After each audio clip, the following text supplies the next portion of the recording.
আটা ময়দা ছাড়া খুবই স্বাস্থ্যকর কম তেলে আজকে বানিয়ে ফেলেছি একটা ব্রেকফাস্ট রেসিপি সুজি আর চালের গুঁড়ো সাথে কিছু সবজি দিয়ে।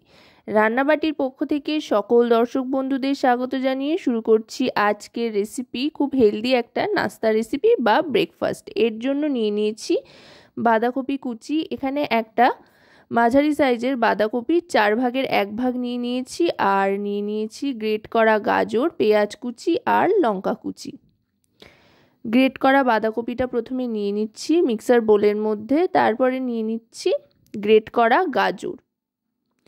এখানে গাজর নিয়ে নিয়েছি বড় সাইজের 3টে মতো, আর পেঁয়াজ কুচি নিয়ে নিয়েছি বড় সাইজের 2টো, আর পরিমাণ মতো কাঁচা লঙ্কা কুচি নিয়ে নিলাম। আপনারা কাঁচা লঙ্কার কুচিটা কম বেশি করে নিতে পারেন যতটা ঝাল খাবেন তার উপর নির্ভর করে।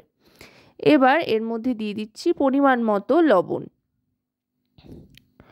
সমস্ত সবজির সাথে যেহেতু লবণটা যাচ্ছে তাই লবণটা কিন্তু একটু বেশি করে দিলাম, যেহেতু অনেকটা সবজি রয়েছে। এবার এর মধ্যে দিয়ে দিচ্ছি হলুদ গুঁড়ো 1/2 টিস্পুন পরিমাণে, শুধু একটা হালকা রং আসবে সেই জন্য। এবার দিয়ে দিয়েছি চিলি ফ্লেক্স। যদি বাচ্চাদের জন্য তৈরি করেন তো চিলি ফ্লেক্সটা বাদও দিতে পারেন চাইলে। আর সামান্য চিনি, এতে স্বাদটা ব্যালেন্স হবে। এবার হাত দিয়ে কিন্তু এটাকে ভালো করে মেখে নিতে হবে, যেহেতু বেশ অনেকটা পরিমাণে বাঁধাকপি রয়েছে।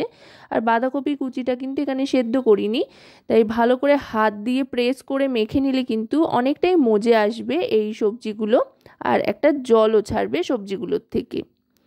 সবজির থেকে ছাড়া এই জুসটা দিয়েই কিন্তু ব্যাটারটা অনেকটা তৈরি হয়ে যাবে। এবার এর মধ্যে নিয়ে নিচ্ছি 1 বাটি পরিমাণে চালের গুঁড়ো। আপনারা যে কোনো চালের গুঁড়োই কিন্তু ব্যবহার করতে পারেন, দোকান থেকে কিনে আনা চালের গুঁড়ো ব্যবহার করতে পারেন। আর নিয়ে নিচ্ছি 1 বাটি সুজি। মোটামুটি সমপরিমাণ চালের গুঁড়ো আর সুজি নিয়ে নিলাম, দুটোই 200 গ্রাম পরিমাণে নিয়ে নিলাম। এবার নিয়ে নিলাম একটা ডিম। আমি একটা ডিম দিয়েছি, চাইলে আপনারা ডিমের পরিমাণ বাড়াতে পারেন। এবার দিয়ে দিচ্ছি ম্যাগি মশলা 1 প্যাকেট গোটাই দিয়ে দিলাম। এতে কিন্তু খুব সুন্দর একটা ফ্লেভার আসবে। আর যদি আপনারা ম্যাগি মশলা অ্যাভয়েড করতে চান তো অ্যাভয়েড করতে পারেন, আপনাদের পছন্দ মতো যে কোনো মশলাও দিতে পারেন, কিচেন কিং মশলা বা যে কোনো হার্বস আপনারা আপনাদের পছন্দ মতো ফ্লেভার অনুযায়ী দিয়ে নিতে পারেন। এবার ভালো করে একটা হাতা চামচের সাহায্যে মিশিয়ে নিচ্ছি সমস্তটা। প্রথমে শুকনো অবস্থাতে মিশিয়ে নিচ্ছি। দেখুন এরকম একটা টেক্সচার আসার পর এবার জল মেশাচ্ছি। এই ব্যাটারটা কিন্তু খুব একটা পাতলা হয় না, একটু থিক হয়, সেই জন্য খুব একটা জল কিন্তু এতে মেশাবো না। আর তাছাড়াও সবজিরও একটা জল রয়েছে, তাই খুব একটা বেশি জল কিন্তু এতে প্রয়োজন হবে না। ঠিক এরকম একটা ব্যাটার তৈরি করে নিতে হবে। তারপরে ফ্রাই প্যানে দিয়ে দিতে হবে খুব সামান্য পরিমাণে সাদা তেল। 1 চামচ পরিমাণে সাদা তেল দিয়ে ভালো করে চারিদিকে ছড়িয়ে নিলাম তেলটা।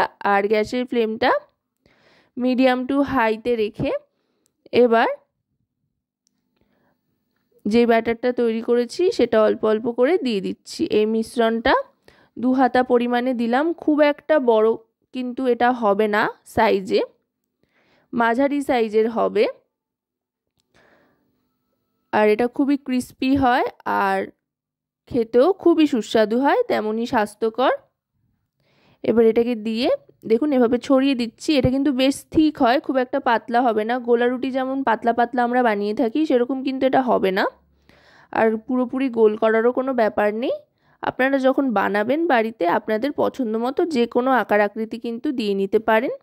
আশা করব রেসিপিটি আপনাদের ভালো লাগবে। যদি রেসিপিটি আপনাদের ভালো লাগে তো অবশ্যই রান্নাবাটি চ্যানেলটিকে সাবস্ক্রাইব করে লাইক শেয়ার কমেন্টের মাধ্যমে আমাদের পাশে থাকবেন। আপনাদের একটা লাইক শেয়ার সাবস্ক্রাইব কিন্তু আমাদের অনেক উৎসাহ দেয় নতুন নতুন ভিডিও তৈরি করার জন্য। আর পাশে থাকা বেল আইকনটি অন করে দেবেন সবার আগে সমস্ত রকম নতুন নতুন রান্নার নোটিফিকেশান পাওয়ার জন্য।